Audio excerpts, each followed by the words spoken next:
자, 어떤 내용으로 구성이 되어 있는가 하면 수질오염 계로는 총 7개 장으로 구성이 되어 있습니다. 이번 시간에 다루게 될 물의 특성 및 수자원에서부터 수질오염 현상, 수질화학, 수질생물학, 수자원 관리, 하천, 호수, 해역에 대한 수자원 관리에 대한 내용들, 그리고 이제 수처리에 대한 일반적인 사항, 이렇게 다뤄보면 됩니다.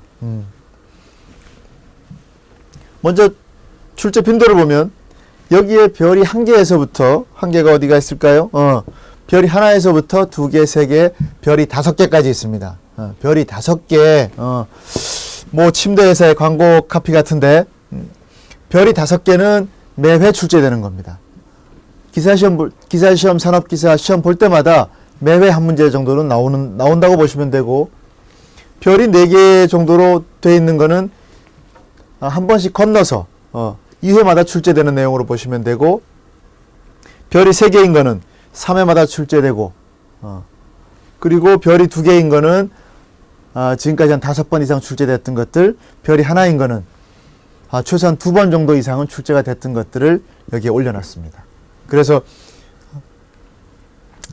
뒤에 또 내용이 있지만 이렇게 전반적인 내용을 보실 때 여기 1과목에서는 주로 어떤 내용들이 출제가 되고 있구나 정도는 기본적으로 파악을 하시고 넘어가시면 선택과 집중이라고 그럴까요? 감을 잡기에 좀 유리하지 않을까 싶습니다. 이번 시간은 물의 특성에 대한 내용입니다. 자, 최근 6년간의 기출된 횟수를 보니까 기사는 별이 4개, 산업기사는 5개.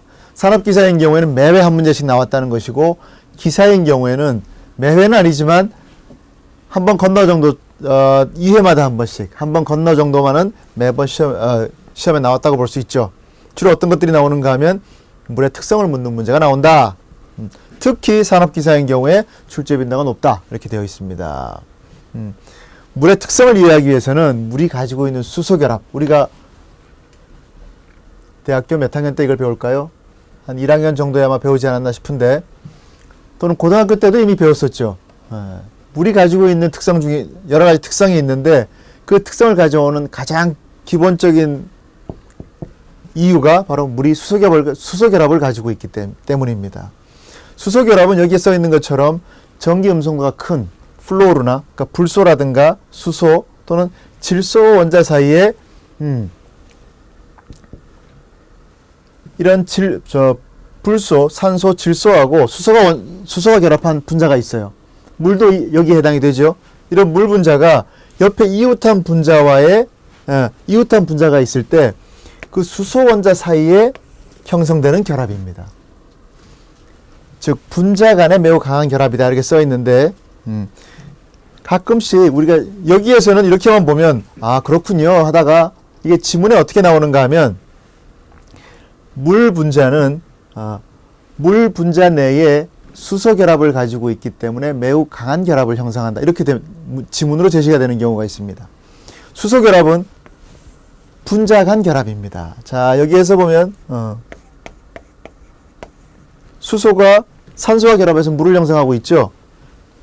이 분자 내부에서는 수소 결합이 아니야. 여기 내부에서는 뭔가 하면 자, 잘 안 보이죠? 자, 여기 산소가 있고 여기 수소가 이렇게 있어. 이게 물 분자 형성하는 구조식이죠.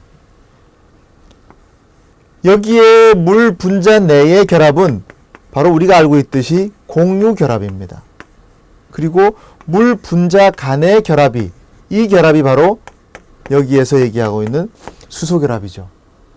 그래서 우리가 지문을 가끔씩 볼 때 수소 결합은 물 분자 간의 결합이지 물 분자 내에 있는 결합이 아닙니다. 이걸 조금 착안을 하시고 다음 단계로 넘어가시면 되겠습니다. 수소 결합을 가지고 있기 때문에 다음과 같은 특성들을 가지고 있다. 하나 놓쳤네. 자, 잠깐 뒤로 다시 돌아가서 물 분자가 산소가 수소와의 결합을 하고 있을 때 언뜻 보면 산소가 있고 수소가 양쪽에 이렇게 마주보고 있어야 될 것 같지만 실제로 마주보고 있지 않고 104.5도라는 각도를 가지고 비대칭으로 있죠. 이런 것 때문에 이제 물이 극성을 갖게 되는 거잖아요. 물이 극성을 띠면서 이제 우리가 지금 보게 될 여기 있는 것들을 극성을 가지고 있어서 훌륭한 용매를 저장한다. 물의 대부분은 녹아. 우리가 알고 있는 대부분의 물질들은 물에 녹죠. 그 이유가 바로 조금 전에 봤던 것처럼 물이 극성을 띠고 있어서 여러 가지 물질들을 녹일 수가 있는 겁니다. 그런 특성이 있고 비열이 크다. 열 용량이 커서 외부의 온도 변화에 따른 실제적인 온도 변화가 크지 않다. 지구에 바닷물이 많아서 지구의 온도 변화 급격하게 일어나지 않는 것들, 생물체 내에 물이 많아서 온도 변화가 체온의 변화가 크지 않은 것들, 이런 것들이 바로 물이 가지고 있는 비열이 크기 때문이죠. 또 융해열과 직말열이 크다. 이 역시 마찬가지로 생명체에 녹이는데 들어가는 열이 많이 들어가고 이 물을 끓여서 증발시키는데 많은 열이 들어가기 때문에 해양의 온도 조절 기능이라든가 생명체의 체온 유지 기능을 할 수 있다는 겁니다. 또 알고 있듯이 녹는 점과 끓는 점이 높다. 물은 분자량이 얼마죠? 18입니다. 물 분자는 18인데 분자량 다른 화학 조성이라든가 분자량이 비슷한 거에 비해서 녹는 점과 끓는 점이 굉장히 높은 겁니다. 0도씨에서 녹고 100도씨에서 끓죠. 분자량에 비해서 또는 화학 조성에 비해서 녹는 점과 끓는 점이 굉장히 높은 겁니다. 또 표면 장력이 크다. 표면 장력이라고 하면 물방울이 물 모양이 물방울이 서로 당겨서 표면을 최대한 적게 하려는 힘이죠. 그 표면 장력이 커서 모세관 현상을 일으키고 물방울이 동그란 모양을 갖게 되는 거죠. 그리고 이제 얼면 부피가 커진다. 물은 최대의 밀도를 언제 나타내는가 하면 4도씨에서 최대의 밀도를 나타내죠. 그리고 나서 이거보다 온도가 낮거나 높아지면 밀도가 점점 작아지죠. 부피가 점점 커진다는 걸 의미합니다. 얼면 부피가 커진다. 그 내용을 담고 있습니다. 이 내용을 기초로 이제 여기에 나와 있는 물성 상수들은 우리가 반드시 익혀두셔야 될 것들입니다. 수치적으로도 익혀둬야 되고 단위가 어떤 단위를 갖는지도 같이 익혀두셔야 되죠. 자, 비열은 물 14.5도씨에 있는 물을 1g을 15.5도씨로 만들 때 필요한 열량, 바로 우리가 알고 있는 1칼로리죠. 1칼로리 per gram per 도씨가 바로 비열이 되고, 밀도 1cm의 섬승이 1g이 되는 것. 4도씨일 때 가장 최대가 되죠. 이거보다 온도가 올라가거나 내려가면 밀도는 낮아집니다. 녹는 점과 끓는 점 알고 있는 바와 같고, 물 1g을 녹이는데 필요한 열량, 융해열 79.4칼로리. 여기 숫자는 한번 익혀두시고 갑시다.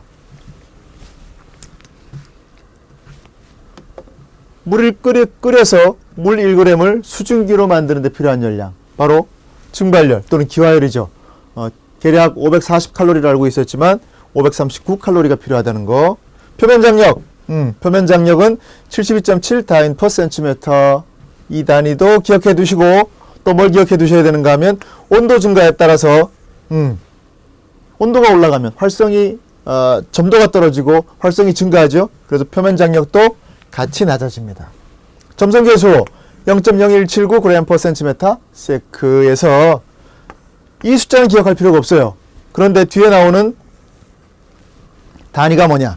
g/cm 세크라는 단위도 중요하지만 그것보다 더 중요한 거는 점성계수인 단위에는 이 단위를 줄여서 보통 포이즈 또는 포아즈라고 발음을 하는데 이 단위를 쓴다는 걸 알아두시고, 마찬가지 온도 증가에 따라서 감소하고 동점성계수, 요건 점성계수야.